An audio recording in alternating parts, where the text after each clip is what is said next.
Welcome back. ప్రధాని మోదీ జంజీతో సమావేశమయ్యారు. జీవితం అవుట్ ఆఫ్ సిలబస్ లాంటిదన్నారు. సవాళ్లని ఎదుర్కొనేందుకు యువత సిద్ధంగా ఉండాలన్నారు మోదీ.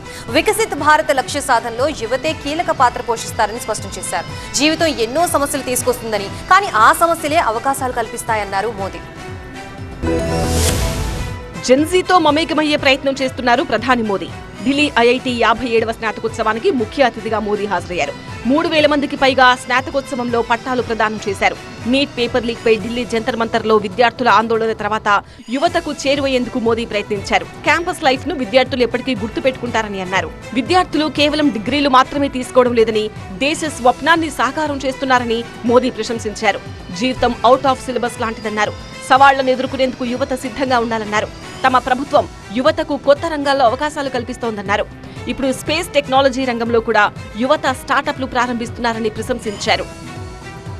विकसित भारत की इस यात्रा में आपकी भूमिका बहुत बड़ी है।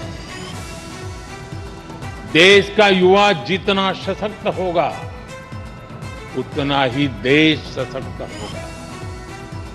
इसी सोच के साथ हमने कई ऐसे सेक्टर्स ओपन किए हैं जहां युवाओं के लिए एंट्री ही एक तरह से बंद हुआ करती है।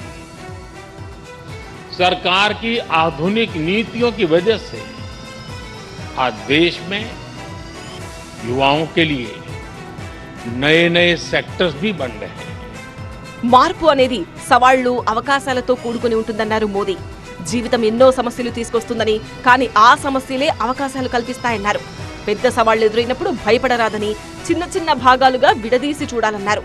కొత్త పరిష్కారాలను కనుగొనే ధైర్యమే సవాళ్లను అవకాశాలుగా మార్చగలదన్నారు. అందుకే ప్రశ్నించడం కాదు, సమస్యకు పరిష్కారం కనుగొనడంపై దృష్టి పెట్టాలి అని మోదీ సూచించారు. రానున్న 20-30 ఏళ్లలో ప్రపంచంలో వచ్చే మార్పులను ఎవరూ ఊహించలేరన్నారు మోదీ. ఎలాంటి మార్పులు వచ్చినప్పటికీ పరిస్థితులను తట్టుకునేలా యువత అప్డేట్ కావాలని సూచించారు. ఐఐటి విద్యార్థులు అన్ని రంగాల్లో రాణిస్తున్నారన్నారు.